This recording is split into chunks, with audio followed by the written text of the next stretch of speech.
Hello, this is Beast McFeast, and we're going to talk about iSTAR, ticker STAR. It's listed on the New York Stock Exchange. Don't be fooled by other stars on other stock exchanges. We're talking about the REIT. If you find this useful, go ahead and subscribe or let me know in the comments, or both. It's up to you. Before we get too far, I want to be clear. I'm not a financial advisor, and I do not endorse any specific investments, tickers, or investment strategies. Investing involves risk, and you should know your risk tolerance. I'm just providing you some information, and you can decide what to do with it. Well, let's talk about the last, 4 months. This has been pretty good, with a low under 17 and a high around 26.50. Today it's trading at about 24.57. So it's not bad. You picked it up around the 17 area, you're probably pretty happy. Good for you. One interesting thing about this is the float is pretty low at 72 million shares, with about 50 million locked up in ETFs and mutual funds.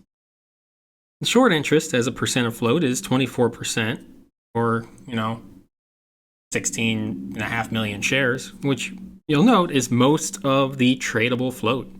So it has squeeze potential. That's really not what this is about.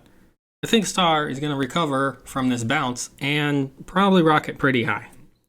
So what is STAR? It is a real estate investment trust, a REIT. I know they're not the most exciting investments, and most people don't get them for their potential for movement, they get them for dividends. But STAR is a relatively low dividend and pretty high potential for movement. Now, STAR does a lot of business in partnership with their subsidiary, SAFE, S-A-F-E. They're more of your traditional REIT in that they pay a high dividend and don't grow incredibly quickly. STAR owns about 66% of SAFE, which equates to, $2.5 billion in holdings. STAR is currently priced with a market cap of about $1.9 billion. So there's a little discrepancy there.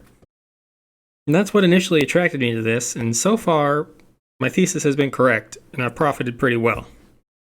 These two essentially act together to conduct their business, and their business is residential development, commercial development, and financing for homeowners and business.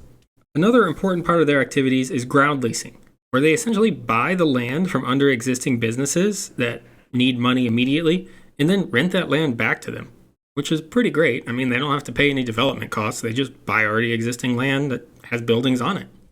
My thesis is that STAR is undervalued. I'd mentioned before that they own more in SAFE than their market cap. And they conduct additional business in addition to SAFE. So there's quite a lot of value in this thing.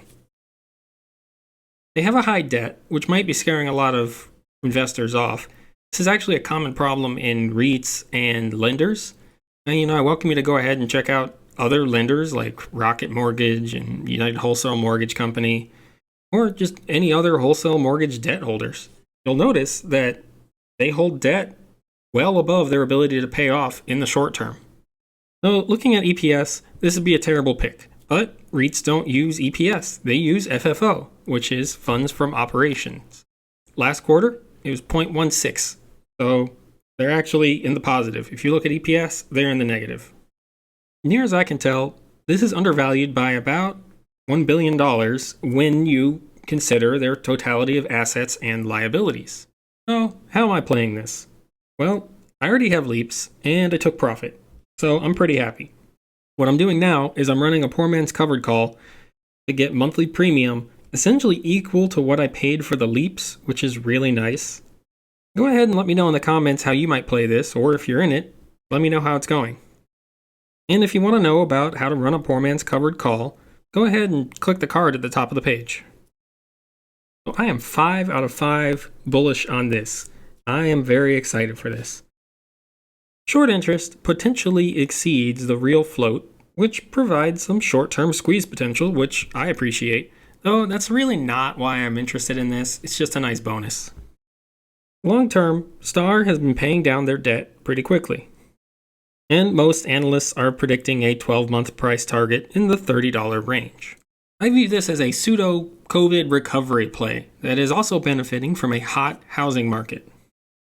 They really didn't suffer difficulties collecting rent because very little of their rent is residential, But all the REITs took a hit for COVID. And just to tell you how well they did, they increased their dividends during the past 2 years, which is great. I honestly expect their price to exceed $35 a share by the end of 2022, as long as they continue on this path.